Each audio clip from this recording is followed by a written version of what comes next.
সাইয়েদনা ইব্রাহিম আলাইহিস সালাম স্বপ্নে দেখলেন তিনি সাইয়েদনা ইসমাঈলকে জবাই করছেন। ঘুম থেকে উঠে তিনি অবাক হলেন, কারণ নবীদের স্বপ্ন স্বপ্ন না, এটা ওহী। নবীদের স্বপ্নটাও আরশের উপর থেকে পাঠিয়ে দেন কে? সাইয়েদনা ইব্রাহিম আলাইহিস সালাম দেখলেন তিনি ইসমাঈল আলাইহিস সালামকে জবাই করতেছেন। ঘুম থেকে উঠে ইসমাঈলকে নিয়ে ছুরি দিয়ে গলার মধ্যে ধারানো শুরু করছে নাকি?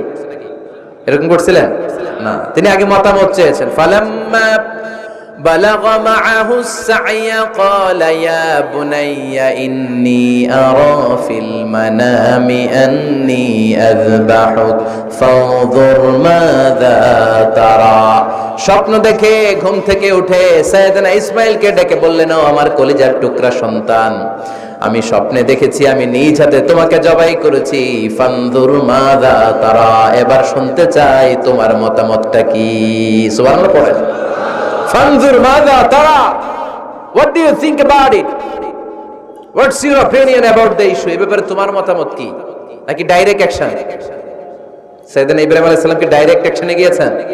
কি করছেন? মতামত। এজন্য বাচ্চাদের মতামতের গুরুত্ব দিবেন তো।